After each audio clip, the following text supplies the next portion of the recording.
పండగలే. High power ఉల్లాసం, high power ఉత్సాహం, high power ఆరోగ్యం, హై పవర్ ఆనందం. గుంటూరు వారి XXL మరియు హై పవర్ హార్స్ దేశవాళీ మినపగుళ్ళు. బంధాలు అనుబంధాలు మరింత దృఢంగా, మరింత బలంగా.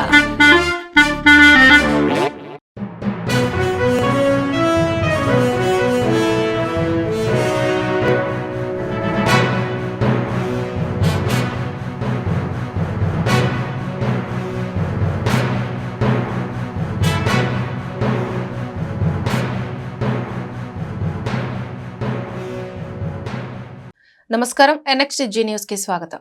ఈనాటి వార్తా విశేషాలు. ఎమ్మెల్యే కోట ఎమ్మెల్సీ అభ్యర్థిగా జనసేన ప్రధాన కార్యదర్శి కొనెదెల నాగబాబు నామినేషన్ దాఖలు చేశారు. ఆయన అభ్యర్థిత్వాన్ని మంత్రి Nara Lokesh, BJP MLA Vishnukumar Raju, TDP MP రాష్ట్ర అధ్యక్షుడు పల్లా శ్రీనివాసరావు బలపరిచారు. రిటర్నింగ్ అధికారిని వనితారాణికి నాగబాబు నామపత్రాలు సమర్పించారు. ఈ కార్యక్రమంలో మంత్రి నాదెండ్ల మనోహర్, ఎమ్మెల్యేలు కొడతల రామకృష్ణ, బోలిశెట్టి శ్రీనివాస్ పాల్గొన్నారు. కార్యాలయంలో 2 రోజుల పాటు మహిళలకు ఉచిత వైద్య శిబిరం ఏర్పాటు చేశారు. మహిళలు ఈ కార్యక్రమాన్ని సద్వినియోగం చేసుకోవాలని ఎమ్మెల్యే గల్లా మాధవి కోరారు. సరి సమానంగా మనకు ఉన్నారు. వారి ఆరోగ్యం పట్ల వారు శ్రద్ధ చూపరు. ఎప్పుడు కూడా వారు ఆరోగ్యంగా ఉంటే ఆ కుటుంబం ఆరోగ్యంగా ఉంటుంది. కార్యకర్తలకి ముందు మనం ఈ హెల్త్ క్యాంప్ నిర్వహించాలి అని చెప్పి నేను భావించడం జరిగింది. రానున్న రోజుల్లో 2 నెలలకు ఒకసారో లేదా నెలకు ఒకసారో అవకాశాన్ని బట్టి ప్రతి డివిజన్ లో కూడా అందరు మహిళలకి ఒక హెల్త్ క్యాంప్ ని నిర్వహించి ముందుకు తీసుకెళ్లాలి అని అనుకుంటున్నాను. సినీ నటుడు పోసాని కృష్ణమురళిని అరెస్టు చేయడం తప్పు కాదని సిపి రాష్ట్ర కార్యదర్శి రామకృష్ణ అభిప్రాయపడ్డారు. మహిళలను కించపరిచేలా మాట్లాడిన పోసానికి ఎవరు మద్దతు తెలపకూడదన్నారు. రాజకీయాల్లో వ్యక్తిగత విమర్శలు మానుకోవాలని నాయకులకు సూచించారు. సోషల్ మీడియా వేదికగా ప్రత్యర్థులపై దుర్భాషలాడటం సభ్యత్వం కాదన్నారు.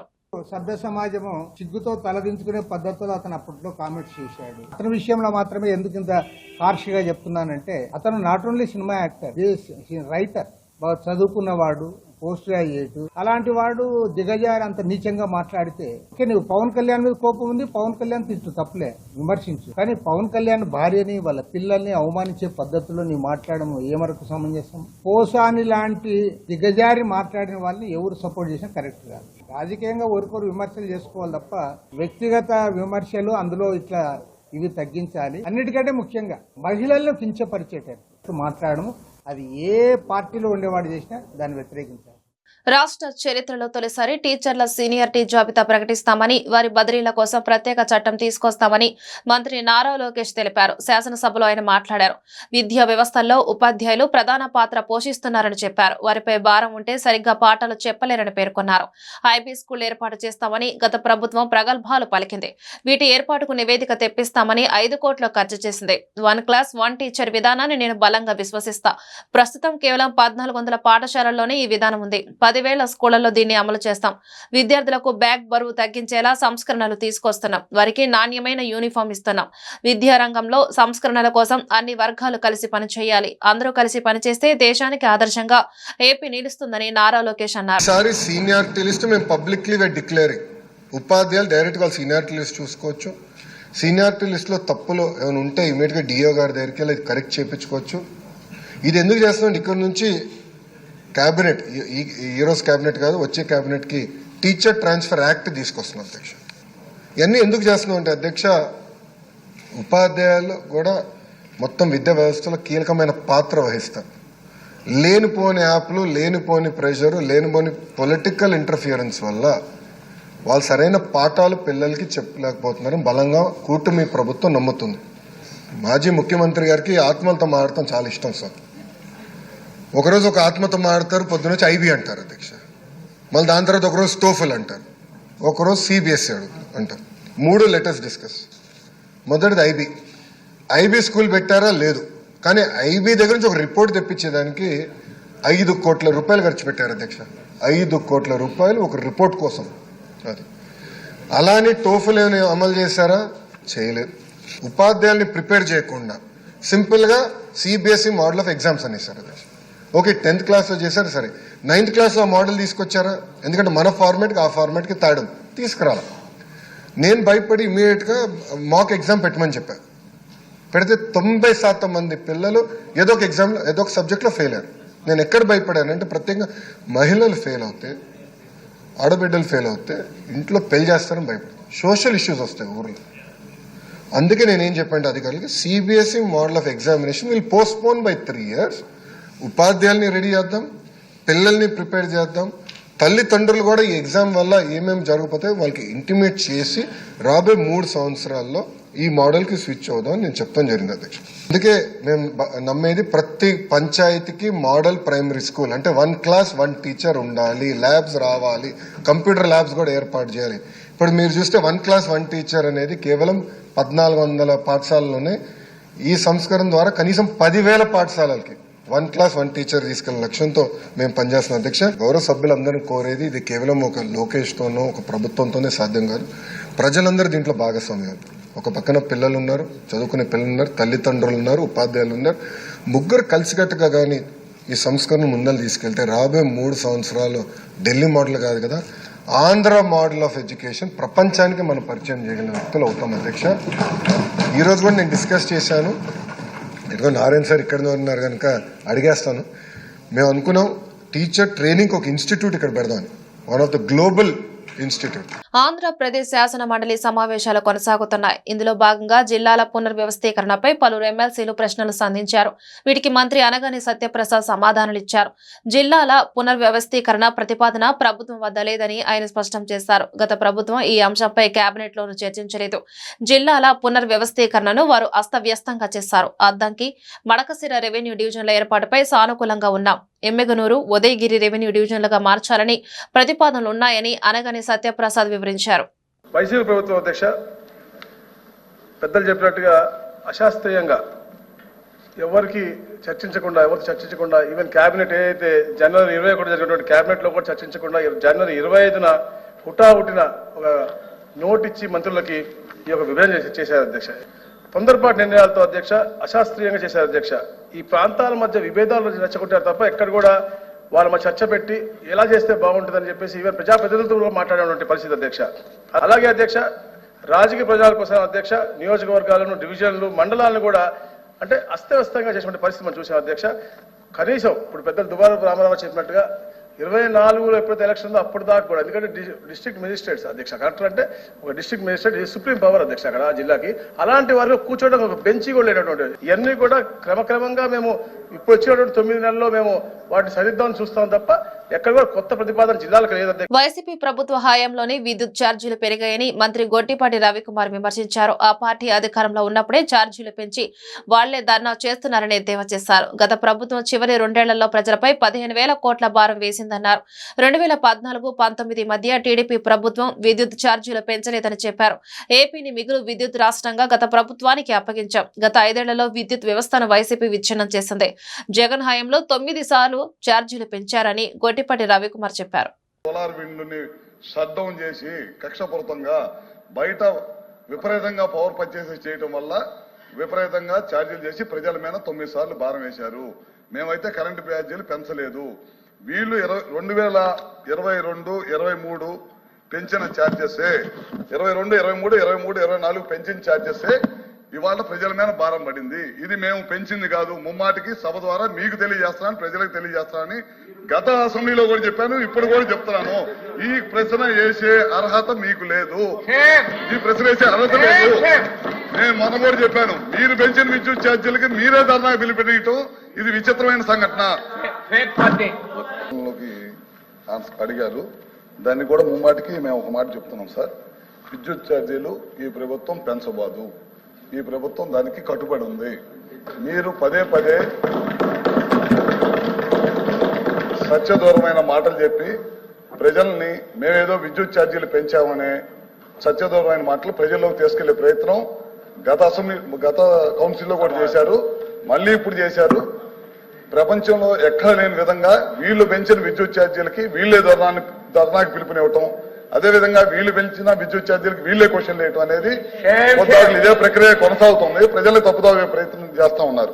సార్ మీరు ఒకసారి వాస్తవాల్లోకి వెళ్తే మీరు చూడండి సార్, 2022-23లో వీళ్ళు 8,113 కోట్ల రూపాయలు విద్యుత్ ఛార్జీలు పెంచి అప్పుడు ఈఆర్సీకి పంపించిన తర్వాత ఈఆర్సీ 3 నెలల్లో దాన్ని ప్రజల్లోకి తీసుకెళ్లాల్సిన దాన్ని తీసుకెళ్లకుండా 1 సంవత్సరం 8 నెలల పాటు పక్కన పెట్టి తర్వాత ప్రభుత్వమైన భారం వేసే ప్రయత్నం చేసింది. అదేవిధంగా 2023-24లో కూడా 11,000 కోట్ల రూపాయలు మళ్ళీ ఎస్సీకి పంపించారు.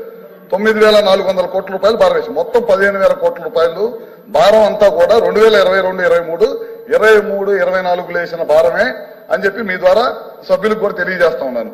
ఇందాక రవిబాబు గారు అంటా ఉన్నారు మేము విండు సోలార్ ద్వారా ప్రజలకి మభ్య పెట్టాం. మేము ఎప్పుడు కూడా మభ్య పెట్టలేదు సార్. గతంలో 2014-19 ఉన్నప్పుడు ఈ రాష్ట్రంలో ఎక్కడ లేని విధంగా 7,000 మెగావాట్లు విద్యుత్ ఉత్పత్తి తీసుకొచ్చాం.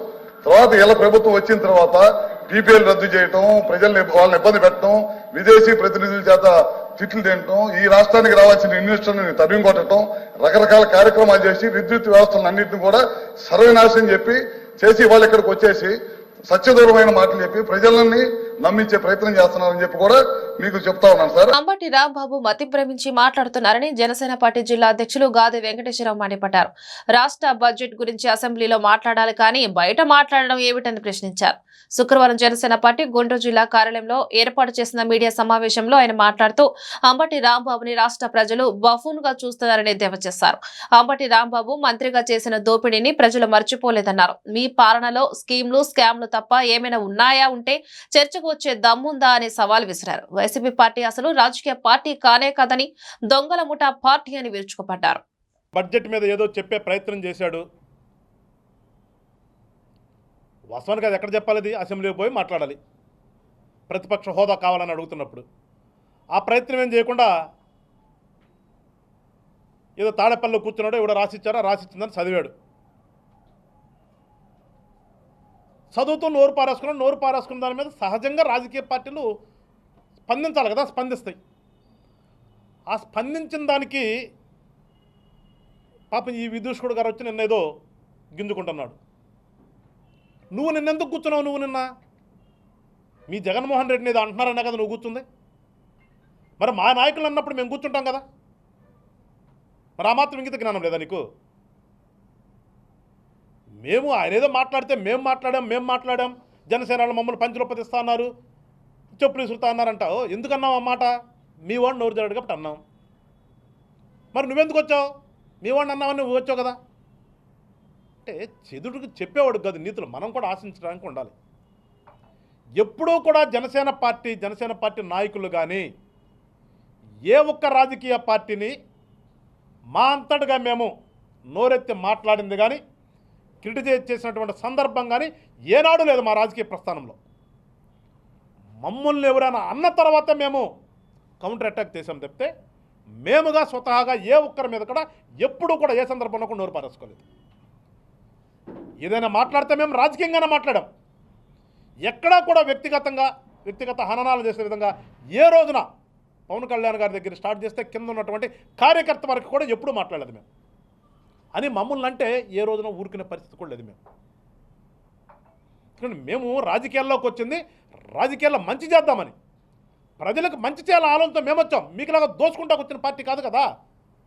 దోచుకుంటాకు వచ్చినప్పుడు మీకున్నప్పుడు సేవ చేద్దామని వచ్చినటువంటి మాకు కూడా ఉంటుంది కదా కొద్ది గొప్ప కోపం. మీ నాయకుడు చెప్పినంతా జనం విన్నారో లేదో తెలీదు. మళ్ళీ అదే నిన్న మొదలుపెట్టాడు రాంబాబు గారు. ఇప్పుడు బడ్జెట్ గురించి మాట్లాడాల్సిన ప్లేస్లోకి వెళ్ళి మాట్లాడి మీరు జనం వింటారు.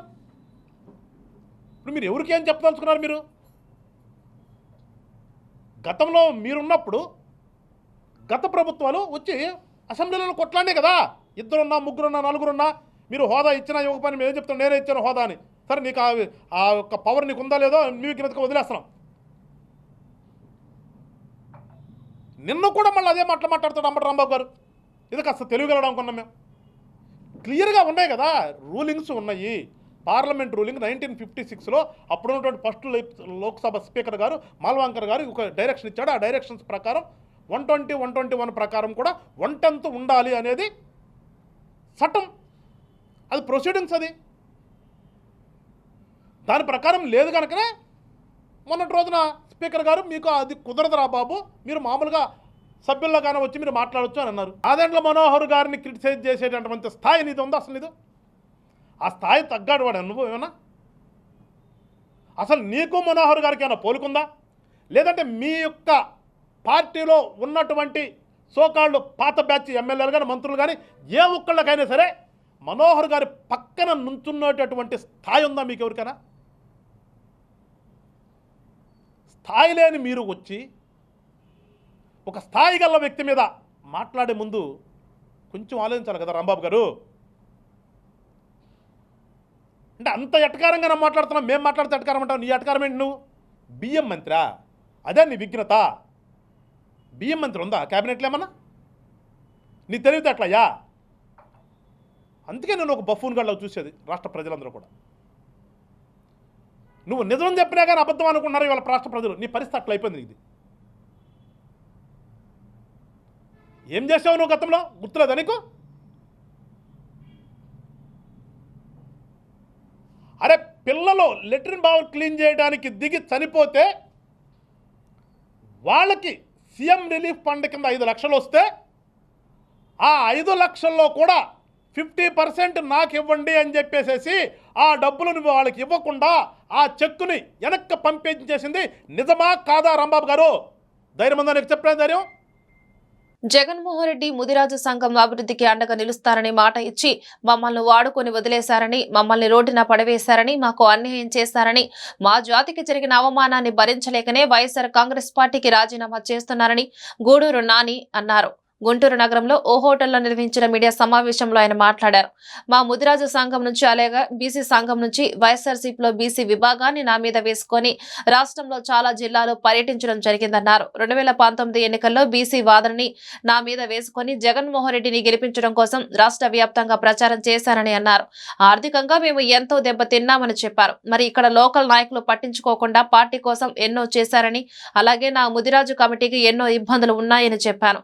రాష్ట్రంలో 18 లక్షల మంది ముదిరాజులు వైఎస్ఆర్ కాంగ్రెస్ పార్టీకి ఓటు వేశామని చెప్పారు. మాకు కమిటీ హాలు కట్టించమని ఇవ్వమని ఎన్నిసార్లు మొరపెట్టుకున్నాము, అయినా లాభం లేదన్నారు. పార్టీ కోసం నా సొంత డబ్బుతో 25 మీటింగ్లు పెట్టామని తెలిపారు. మా ముదిరాజు కమిటీ తరపున విడుదల రజనికి బీ ఫారం తీసుకొని మాకు న్యాయం చేయలేదని మండిపడ్డారు. మంత్రిగా ఉన్నప్పుడు ముదిరాజు కమిటీ కట్టించమని ఎన్నోసార్లు రిక్వెస్ట్ చేశాము, కానీ ఉపయోగం లేకుండా పోయిందన్నారు. ఇప్పటి వరకు ఏ మంత్రి మీద రానని కంప్లైంట్లు విడుదల రజని మీద వచ్చాయని తెలిపారు. అవినీతితో మా ముదిరాజు కమ్యూనిటీ పరువు తీసిందన్నారు. కమ్యూనిటీ పేరు వాడుకొని విడుదల రజని ఎంతో అవినీతి చేసింది. వైసీపీని నమ్ముకున్న మాలాంటి యువత ముదిరాజులు బీసీ కులంలో ఉన్న అన్ని ఉపకులాల వారు నమ్మి మోసపోయారని తెలిపారు. ఏ పార్టీలో చేరుతాము అనే విషయంపై త్వరలో మా పెద్దలతో సంప్రదింపులు చేసి మా కార్యాచరణ ప్రకటిస్తామని తెలిపారు. పార్టీ పుట్టినప్పటి నుంచి పార్టీతో పాటు గుంటూరు నగర నాయకులతో, గుంటూరు జిల్లా ఉమ్మడి గుంటూరు జిల్లా నాయకులతో, అలాగే జగన్ గారితో ఇన్ని సంవత్సరాలు ప్రయాణం చేశాం. మా ముదిరాజు సంఘం నుంచి, అలాగే బీసీ సంఘం నుంచి గత 5 సంవత్సరాలు అయితే వైఎస్ఆర్సీపీలో బీసీ విభాగాన్ని అయితే నా మీద వేసుకొని రాష్ట్రంలో చాలా జిల్లాలు రాష్ట్ర వ్యాప్తంగా పర్యటించడం జరిగింది. బీసీ వాదాన్ని బీసీలో తీసుకువెళ్ళి బీసీ ఓటింగ్ని జగన్ గారి వైపు మళ్లించడంలో 2019లో సఫలమయ్యాం. ఆ రోజు మాకు ఆర్ కృష్ణయ్య గారు కూడా చెప్పింది అదే, మనం జగన్ గారిని నమ్మి వెళ్దాం, ఆయనతో ప్రయాణం చేద్దామని. అలాగే కూడా మేము మా ముదిరాజు సంఘంలో బీసీ సంఘంలో ప్రతి గ్రామాన మండల నియోజకవర్గం తిరిగి జగన్ గారికి ఓటేయండి మంచి జరుగుతుందని చెప్పాం. ఆర్థికంగా కోట్ల రూపాయలు ఖర్చు పెట్టాం, మా సొంత డబ్బులే. వైసీపీ పార్టీ నుంచి కానీ ఇంకెక్కడి నుంచి కానీ ఏది కూడా ఒక్క రూపాయి కూడా ఆశించకుండా జగన్ గారి కోసం పనిచేయడం జరిగింది. జగన్ గారిని నమ్మి పనిచేయడం జరిగింది. మళ్ళీ ఇప్పుడు పార్టీ కోసం పనిచేయండి అని చెప్తున్నారు. మేము మళ్ళీ మీ పల్లకిలే మోయాలా? మీ అందరిని మా తల మీద కూర్చోబెట్టుకొని మళ్ళీ తీసుకెళ్ళి మేము అధికారం అనే ఒక సీట్లో కూర్చోబెట్టాలి. తిరిగి మళ్ళీ మీరు తాళాలు వేసేస్తారు. గేట్లు వేసేసుకుంటారు, బయటికి రారు.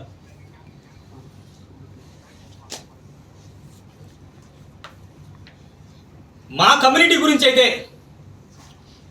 ఈ విడదల రజని అనే మాజీ మంత్రి గారిని అయితే కొన్ని వందల సార్లు ఆమెని కాళ్ళు గడ్డాలు పట్టుకొని అడిగాను. సరే, జగన్మోహన్ రెడ్డి గారు ఎలా కలవట్లేదు కదమ్మా, మీరు ఎలాగో మా ముదిరాజ్ కమ్యూనిటీ నుంచి బీఫారం తీసుకుంటున్నారు, ఎమ్మెల్యేకి పోటీ చేస్తున్నారు, కనీసం రాష్ట్రంలో 18 లక్షల మంది ఓటేస్తున్నాం కదా, మీరు అధికారంలో ఉన్నారు, మంత్రిగా ఉన్నారు, మన ముదిరాజుకి రాష్ట్రంలో 26 జిల్లాలు ఎక్కడ ఒక కమ్యూనిటీ భవనం లేదు, ఒక స్థలం లేదు. గుంటూరులో తీసుకుందాం, మన స్థలం ఇప్పించండి ప్రభుత్వం తరఫున. ఈ వార్తలు ఇంతటితో సమాప్తం. నమస్కారం.